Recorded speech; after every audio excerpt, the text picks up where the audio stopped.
Oke guys, gue lagi review HP ini dan di video kali ini kita bakal bahas 12 hal yang gue suka dari Jayco J5 yang bikin oke banget di harga 300 juta. Kemarin kita udah bahas untuk masalah kenapa gue suka banget atau hal yang kita nggak suka, hal yang gue benci dengan Jayco ya. Kalian suka banget juga videonya, dan sekarang kita bahas hal yang gue suka di mobil ini. Ada 12 nih, gue udah compile masing-masing ya. 12 ya. Kita langsung aja bahas yang pertama dari kekedapannya. Nah, kekedapan ini yang gue suka banget dari mobil ini. Yes, memang di harga segini 3 juta, mobil Cina lain juga sekedap itu. Tapi keep in mind, ini gue komparasinya tuh sama mobil Jepang yang gue punya, yaitu X-Force yang harganya 60 juta lebih mahal. Di situ, walaupun di X-Force dia bilang kayak kita paling kedap, tapi ini masih lebih kedap menurut gue. Mungkin berkat double glass-nya ya, yang ada di depan, walaupun di belakang nggak ada, tapi di depan udah ada, dan itu kerasa banget efeknya. Apalagi kalau misalnya ada motor lewat tuh, tadi motor lewat itu suaranya cuma kedengeran ya, tetap suara kayak mesinnya, tapi kecil banget, dan kalau kayak gini, sunyi banget. Ini gue kayak kalau merem kayak lagi di library ya. Tapi memang dia tuh untuk masalah kekedapan roda, road noise, dia memang masih agak kurang. Jadi masih kedengaran, terutama kalau misalnya kita 100 km terus kita di MBZ, ya itu kedengaran. Tapi tetap dibanding sama X-Force, ini menurut gue sih lumayan jauh untuk kedapan. Jadi itu hal pertama yang gue suka. Dan hal kedua yang gue suka dari si torsinya. Torsinya ini memang seperti kita tahu bisa kencang banget ya. 7 detik 0-100 kenceng banget, dan memang dia oke banget torsinya. Cuma memang sedikit kelemahannya, walaupun torsinya kenceng, dia harus agak sedikit dikontrol kalau pakai ban bawaan karena gripnya kurang oke. Jadi kalau misalnya kita full throttle, even gak full throttle ya, kalau misalnya kita cuma kayak 50% lah untuk throttle-nya, itu dia bakal agak slip. Walaupun 50% aja udah slip loh. Nih kalau misalnya kita mau coba ya, kita dari pelan gini, kita full, tuh, itu langsung instantly slip. Ban belakangnya tadi yang slip malah. Jadi memang kayak gitu ya, torsinya kenceng, enak. Dan kenapa gue bilang ini bagus torsinya dan enak, berguna banget kalau misalnya lagi overtaking, mau itu di jalan biasa atau di jalan tol. Gue nggak pakai untuk kayak high speed, nggak. Buat overtaking gitu ya, cepet gitu. Gue nggak pengen ganggu orang, pengen overtake, kelar, udah gitu ya. Nggak pengen ganggu yang di seberang kalau misalnya di jalan biasa gitu. Ini kenceng, ini overtakingnya cepet banget. Jadi kerasa enak. Mobil listrik memang kayak gitu ya. Jadi kenceng, enak, dan ini torsinya juga nggak cuma kenceng, tapi responsif. Jadi langsung moving on ke yang ketiga, gasnya ini extremely responsif.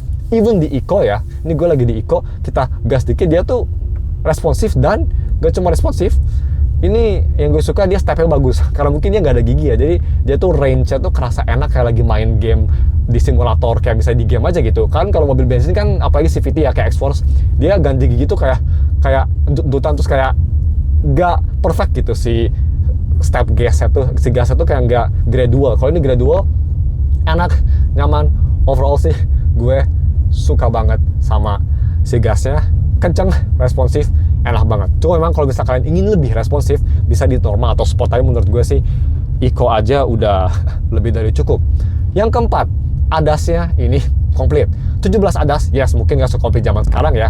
CDQ ada 20, tapi 17 udah cukup ya. Ada lane departure, dan ada cruise control, ada apa dari belakang kalau ada mobil dikasih tahu ya. Kalau misalnya kencang dikasih tahu.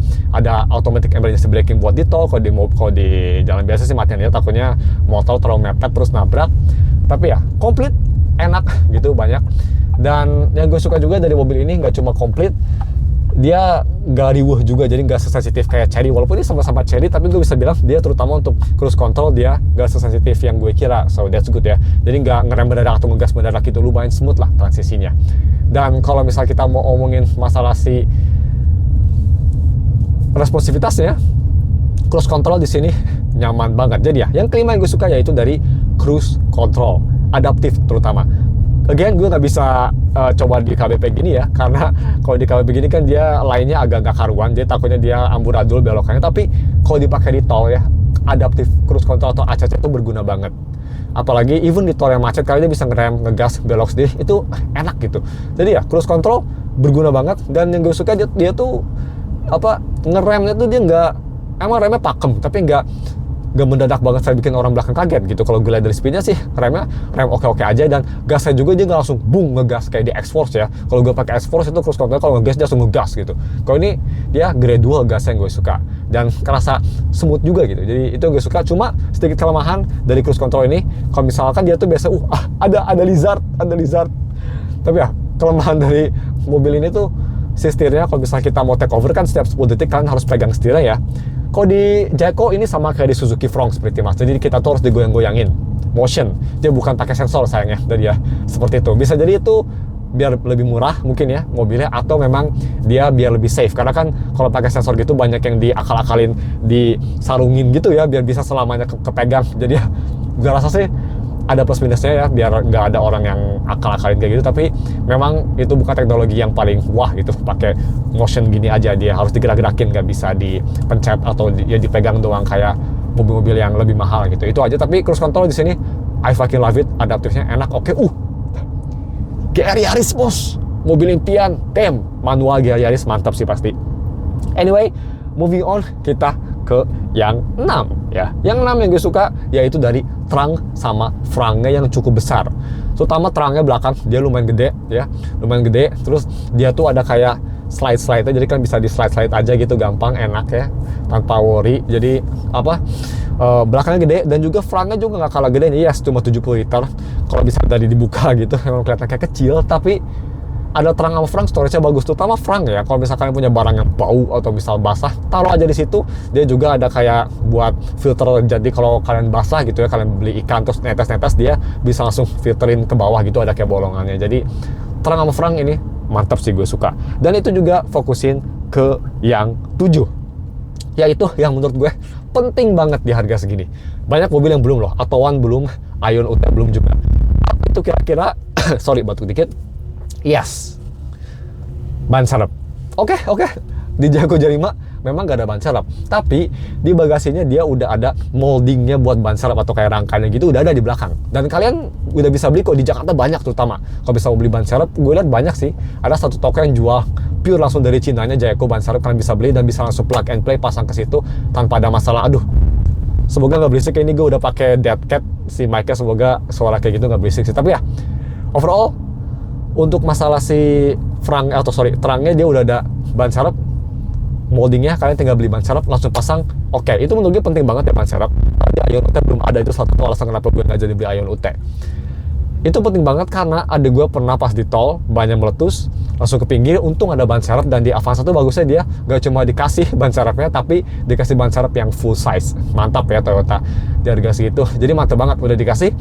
Jadi gak usah worry, tinggal ganti dan bisa pulang lagi. Sayangnya kalau misal di UT gitu, banyak mobil listrik juga selain UT sama Atowan, gue kurang tahu di Geely atau ada atau enggak ya. Tapi banyak di harga 3 jutaan pun yang belum dikasih ban serep. Si moldingnya tuh nggak ada. Jadi kalau misal kalian beli ban serep buat Ion UT misalnya, ya itu kalian harus terpaksa harus taruh di bagasi gitu. Atau mungkin harus di mod ya biar taruh bawah, tapi nggak tahu safe atau enggak itu. Jadi ya itu kelebihannya dari mobil ini, udah ada ban serep yang udah ada moldingnya, jadi tinggal beli and you are good to go. Yang ke-8, head unitnya, bukan audionya ya, audionya sampah di mobil ini. Tapi untuk head unitnya, responsivitasnya, this shit is amazing. Kalau bisa dibilang, karena gue tech reviewer juga, ya bisa dibilang responsivitasnya tuh ngingetin gue sama HP di harga 3 jutaan lah. Responsif, walaupun kadang-kadang dia agak sedikit delay ya, 1 detik, 2 detik. Kalau misal ya kita lagi matiin auto hold di control center sini, ya misalnya ada control center, nih, nah auto hold kita matiin, dan kita mau langsung ke AVM gitu, ke home AVM, dia ada sedikit delay kadang-kadang, karena dia agak sedikit chugging. Tapi rata-rata atau biasanya sih ini semut-semut aja, kenceng-kenceng aja, nggak ada masalah. Jadi ya untuk head unit sih gue suka banget, responsif, enak. Dan yang gue suka juga ini connect ke Android Auto-nya, nggak ada drama-drama nggak jelas kayak di X-Force. Di X-Force tuh nggak cuma head unitnya lambat banget ya, kayak head unit tahun zaman purba, kayak tahun baru discover Android gitu. Tapi Android Auto-nya juga sama CarPlay-nya terutama kadang connect kadang enggak, pokoknya nyebelin banget lah. Kalau di sini CarPlay memang ada sedikit bug kadang-kadang. Adik gue kadang ngeluh, dia kalau pakai iPhone tuh kalau kita connect ke CarPlay kadang audionya nggak langsung muncul ya, ada harus kayak di play pause baru dia muncul. Tapi kalau di Android Auto sih masalahnya cuma yang kemarin gue bilang aja, yaitu masalah dari si kadang kalau misalnya gue up volume dia langsung ke 100 gitu ya, itu agak nyebelin. Tapi ternyata cara ngefixnya gampang, kalian tinggal di-connect, jadi disconnect HP kalian, keluarin dari Bluetooth ya, daftarin lagi, habis itu langsung aman. Sampai sekarang nggak ada masalah, so that's good. Masalahnya udah ke-solve. Dan yang gue suka, Android Auto Connection ini cepet banget. Gue nyalain mobil, welcome screen-nya, masuk ke home cuma kayak 10 detik mungkin ya, paling lama. Dan instantly langsung masuk ke Android Auto. Dan Android Auto juga ya, ini kalau kita mau lihat Android Auto-nya bisa kita lihat lumayan oke. Dan dia tuh smooth. Yes, gak 120 fps, tapi ya ini kerasannya kayak 40-60 fps lah, enak. Dan responsif, enak, bisa nge-zoom in juga, fiturnya bagus lah. Android Auto tetap lebih superior lah daripada CarPlay. CarPlay itu kalau kayak gini nggak bisa diatur loh, tai banget. Auto, it's good di sini. Android Auto sama Jayco menurut gue paling mantep sih. Jadi ya, seperti itu head unitnya, menurut gue sih oke banget.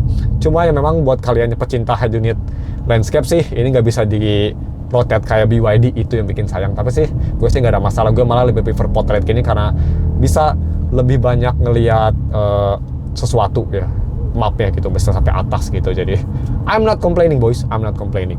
So kita moving on ke yang nomor 9, yaitu coverage wipernya.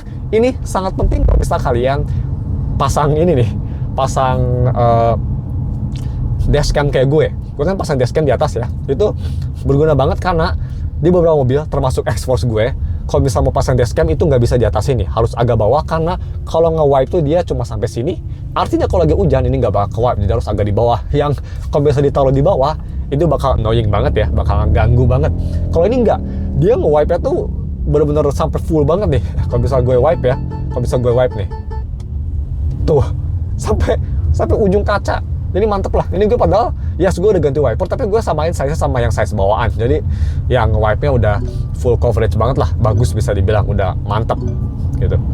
Jadi ya itu sangat penting kalau misalnya kalian mau beli dashcam, karena jujur gue nggak suka di sini. Gila, itu bakal ngalangin banget. Untung dia bisa di atas, sekarang wipe-nya sampai atas. Jadi itu juga yang gue suka dari mobil ini. Itu hal ke-9. Moving on ke hal 10 atau 10 kayak gini, I don't know fuck. Yaitu dari si suspensinya. Suspensinya menurut gue banyak yang bilang, oh ini suspensinya terlalu keras, ini terlalu lembut. Kalau menurut gue ini pas loh, tengah-tengah. Gak sekeras kayak misal apa tuh namanya, X-Force gue, keras banget. Yes, suspensi keras positifnya manuver enak, tapi ya kalau jegulukan atau kayak misal kita di tol itu wah nggak nyaman banget ya, kayak apa, ancur-ancuran banget. Kalau suspensi lembut kayak di Avanza enak ya, ngikutin jalan smooth. Tapi kelemahannya kalau suspensi lembut itu dari masalah manuver, dia pasti bakal kabur, mobilnya bakal kabur gitu ya. Kayak kalau bisa kita belok ke kanan, dia tuh kerangka sama bodinya tuh kejar-kejaran. Itu yang gue ya wajar banget ya, bakal limbung gitu. Nah kalau di mobil ini dia tengah-tengah, gak separah X-Force suspensinya gitu keras banget, tapi gak selembut si Avanza, yang artinya kalau manuver masih cukup enak, tetap gak seenak X-Force, tapi cukup enak, cukup responsif, apalagi di sport mode cukup oke ya. Tapi tetap ini mobil listrik dan SUV, jadi gak bakal seenak sedan, no shit. Dan kalau misalnya kita mau enjoy the road gitu di tol, itu masih enak buat cruising, masih oke. Jadi overall dua-duanya positif, dua-duanya oke. Menurut gue sih ini pas banget ya, gitu yang gue suka. Jadi nggak terlalu keras, tapi nggak terlalu lembut, manuver masih enak. Kalau misalnya mau santuy juga masih oke. Best of both world, pretty much gitu. Jadi seperti itu. So moving on, kita selanjutnya ke hal yang 11, yaitu yang gue suka banget dari mobil inilah, ini mah hands down lah ya, ventilated seats. Ini seatnya udah bisa pakai AC, tapi dia bukan heated, hanya cool doang. Ini gue salah satu fitur yang pas gue pakai nggak bisa lepas dah. Kalau balik ke X-Force lagi, punggung gue langsung kerasa panas banget, nggak nyaman. Ini penting, ini berguna banget buat gue karena gue nggak tahu kenapa punggungnya selalu kepanasan. Jadi gue selalu nyalain kalau pakai mobil ini, dan apalagi gue selalu nyalain tuh kalau misal habis nge-gym panas banget pastikan badan. Nyalain level 2 atau level 3, oh enak banget. Level 1 kalau misal lagi biasa aja, misalnya lagi kayak cruising gini ya, baru pergi. Level 1, wah itu enak banget. Ini memang salah satu fitur yang bakal orang benci karena takut masuk angin, atau orang suka. Kalau gue sih suka banget. Kelemahannya kalau misal lagi nyala, itu kayak ada suara sedikit berisik dari si AC-nya. Mungkin dia ngasih power lebih gede ya, jadi kerasa lebih berisik. Itu negatifnya. Dan juga gue rasa AC-nya kayak sedikit gak lebih dingin. Yang pastinya itulah, mungkin gara-gara di share, tapi gak tau pasti buat atau enggak, rasanya sih seperti itu. So kita langsung moving on aja ke hal yang paling terakhir, ke hal nomor 12, yaitu dari yang terakhir aja, hydraulic hydraulic frunk maksudnya ya. Dia frangnya udah hydraulic, yes. Mobil kayak Cherry Tiggo Cross juga udah hydraulic, tapi di harga segini untuk kalau misalnya dibanding sama mobil Jepang belum ada ya, jarang banget malah.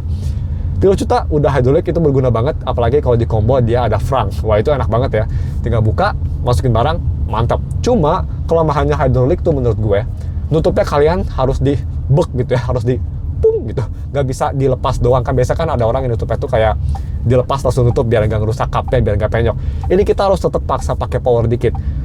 Cuma kalian harus hati-hati ya. Ini gue udah pernah ke toko body repair lah ya, dan gue pernah ngobrol-ngobrol.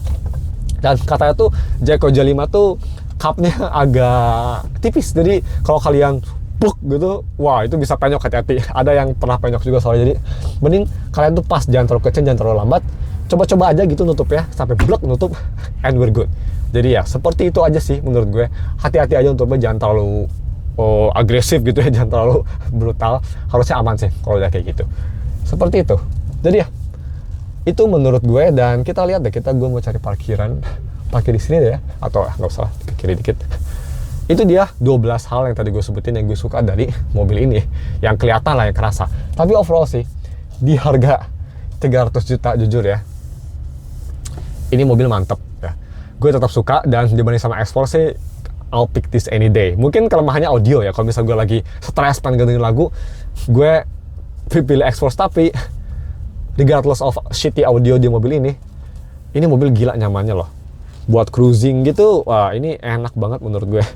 Jadi sih untuk gue personal, di harga segini oke. Dan bisa kita lihat 360 kameranya, buatnya penasaran seperti apa. Seperti ini kayak pretty much kalian lagi main game ya. Kita belokin kanan full. Cuma ya yang gue kurang suka tuh, gue mindsetnya masih mindset X-Force sama Avanza. Jadi gue kadang suka lupa kalau lagi gini tuh dia airnya tuh nggak setajam X-Force ya, atau Avanza gitu. Jadi gue harus kayak terbiasa lagi aja. Tapi ya kalau udah biasa sih bisa kita lihat aman-aman aja, harus belajar aja. Dan yang gue suka sama kayak gini tuh, bisa lurus gitu parkir tuh. Gue kan kalau pakai kamera belakang doang kadang suka miring ya, karena gue jujur gue agak retarded kalau parkir kayak gini. Tapi karena ini ada 360 bagus. Dan juga yang gue suka ini 360 juga jernih nih, tambahan lah ini ke-13 jernih, jadi enak ya. Dan dikasih tahu juga kita lagi di posisi mana gitu, so that's good. Seperti itu ya. So kita langsung aja masuk ke penutupan videonya. So itu dia yang gue sebutin kelebihannya ya. Pertama tadi ada 13 ya, tadi kita sebutin untuk si kamera 360 nya. Tapi overall sih gue satisfied banget mobil ini. Yes, dia ada quirkiness, kalian bisa lihat lah. Kalau misalkan kalian belum lihat, gue juga nge-review kelemahan mobil ini, sampai ada yang di komen loh bilang kayak gini, kayak bang ngapain di mobil ini kalau misal nyebutin kelemahan. Ya iyalah, kan ini videonya gue cuma ngejelasin kelemahan. Biasalah, netizen kan biasanya ngetik dulu baru mikir. Tapi it's fine. Di harga segini sih 3 juta menurut gue still one of the best. Kayaknya untuk masalah apa ya, masalah rifle kayaknya belum ada juga ya rifle di harga segini yang bisa nyaingin ini gitu. Rata-rata 3 juta pas. Rata-rata kan 360 ada Darion sama yang baru keluar tuh BYD M6 yang DM. Di bawah lagi ada Cherokee sama Atto, tapi itu mereka kompetitornya sendiri. Di harga segini sih ini masih sweet spot ya. Gue bener-bener nunggu banget ada kompetitor, itu pasti bakal rame banget sih. Makin banyak kompetitor, makin bagus kompetisi, makin turun-turun harga, yang artinya apa guys? Bagus buat konsumer. Tapi ya segitu aja videonya. Kalau misalkan kalian punya pertanyaan, bisa komen di bawahnya tentang mobil ini kalau misalnya mau beli. Atau kalian udah punya mobil ini, kalian mau sharing hal-hal yang kalian benci dan yang suka, kita komen di bawah. Dan kalau misalkan kalian suka gue ngeliat video kayak gini lagi, kalian suka gue ngevlog banyak kayak gini lagi, bisa komen di bawah. Karena jujur, gue juga enjoy ya ngevlog kayak gini. Gue agak sedikit terinspirasi sama YouTuber baru yang tinggal di sini juga, yang pakai karimun hitam, Bang Sandi. Kalau bisa Bang Sandi nonton, inspirasi paling besar bang. Nice. Gue juga pengen kayak dia buat kayak vlog cuma pakai mobil listrik ya, bukan pakai Karimun. Absolute legend, itu keren banget ya Karimun. Apalagi setir dia keren banget sih. Tapi ya anyway, segitu aja videonya. Thank you for watching. Jangan lupa dan subs, dan ketemu lagi minggu depan untuk video review lainnya. Mungkin gak bakal mobil ya, bakal balik ke HP lagi seperti biasa. HP ini mungkin awal Juni si Meizu ini. Stay tune aja buat ini, gue lagi review juga. Anyway, bye. Wih.